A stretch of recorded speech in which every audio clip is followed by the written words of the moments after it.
26শে March আমাদের কি দিবস? স্বাধীনতা দিবস।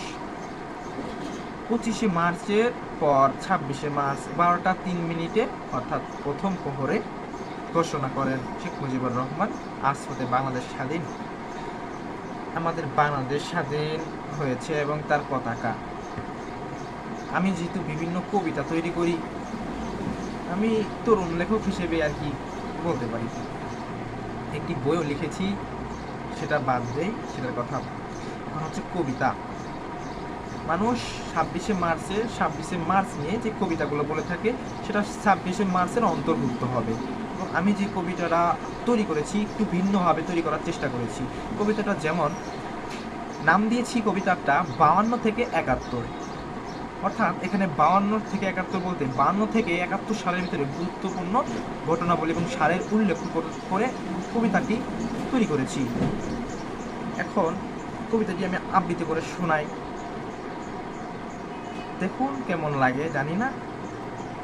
আমি ভিন্ন রকম চেষ্টা করেছি অন্য থেকে, যেহেতু মানুষ আমি দেখেছি 26শে মার্চ তার অন্তর্ভুক্ত ঘটনাবলী নিয়ে কবিতা তৈরি করে, আর আমি এখানে 52 থেকে 71 একটি কবিতা তৈরি করলাম, যেটা গুরুত্বপূর্ণ কিছু সাল নিয়ে আর কি উল্লেখ করে কবিতাটা তৈরি করলাম। এখন আমি কবিতাটা আবৃত্তি করে দেখাই, শোনাই আর কি। 52 থেকে 71।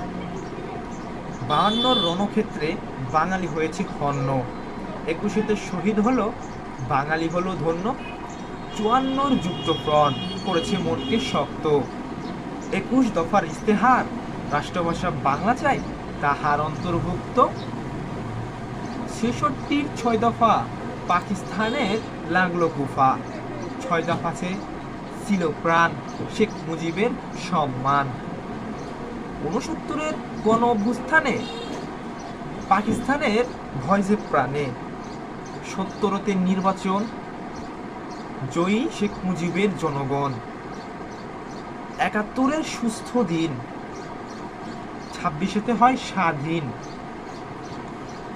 তার আগের দিন মর্মর বাঙালি তোরা যুদ্ধ কর, ক্রুদ্ধ থেকে যুদ্ধ হলো, মা বোনেরা প্রাণ হারালো, পাকিস্তানিরা হচ্ছে লয়, 16-তে হলো বিজয়, এবার পেলাম প্রাপ্তি সুখ, পেলাম স্বাধীনতা, 71 শিখিয়ে গেল কঠিন বাস্তবতা। ধন্যবাদ।